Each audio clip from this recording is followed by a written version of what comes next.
Yo, what is good, traders? Hope you have had a great Easter weekend. I thought I'd do a nice little New York breakdown for gold, what I kind of am envisioning for the rest of the week, what my kind of targets are, and where I potentially see more entries in gold. Now, as most of you might know from my previous videos, I was saying how 88 was likely to be seen this week. We got so close to 2k as well, maybe like $1.50, $1.60 off seeing 2k shiny metal, which again I've been a big advocate for, and I feel like it's a matter of when now for potentially seeing that 2k shiny metal. I shouldn't even say potentially, I feel like it's manifested into reality now, but yeah. Yeah, 88 today. I did say from last week that this was most likely going to be my TP1, and unfortunately I didn't get a full fill on gold, and this really kind of it kind of messed up my whole position and my whole outlook of what I wanted to do with gold. Now, normally, as some of you may know, when you're taking a partial fills on certain entries, you normally take partial profits on the way up off of your overall position. So let's just say you have 1% risk, you then break down that 1% risk over a number amount of positions, and then along the way you would then take off percentage of that position just to lock in some profit and letting the other trade ride. Now, I took an entry on the 15th and I only got half filled. Now, when I only got half filled, in my head I was like, when I see 88, I'm more than likely sure there's going to be some type of reaction from this level. I felt that this level was going to be a somewhat of a rest phase for gold before we continue on our next leg up.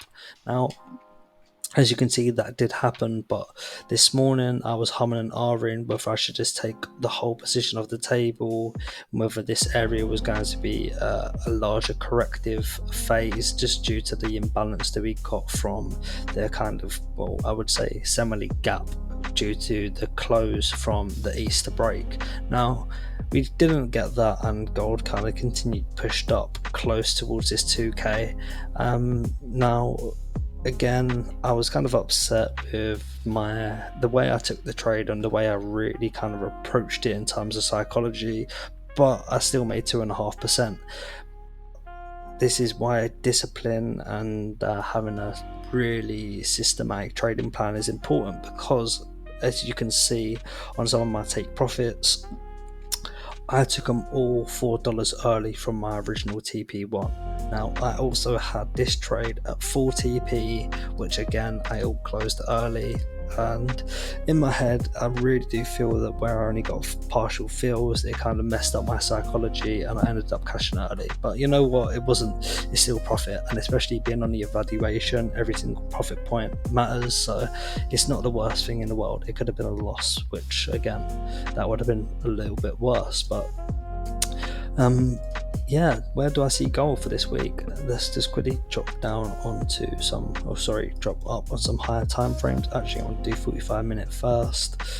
So 45-minute time frame, what do I really see? Well, we did have this kind of trend line. It was very, very steep. It seems to be broken now due to this kind of sell-off into this 82 area. Now, 82 area with gold, again, where we kind of was just making this little $5 range. $5 range is probably going to be where we see gold kind of sort of selling off tonight, maybe in Asia. I'll potentially see something like this happening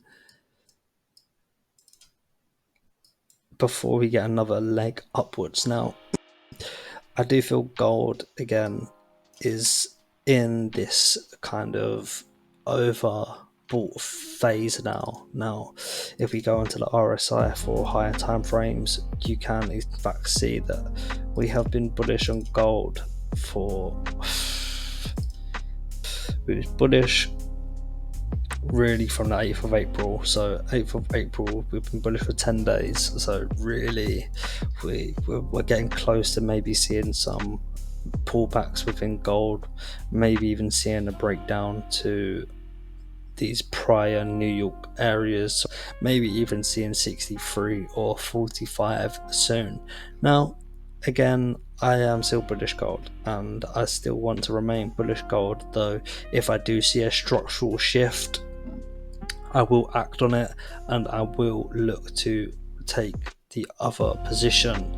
Now, I am kind of targeting a pullback to this level before we see some moves to the upside. Now, what I mean by the upside is I really do see us touching into 2003.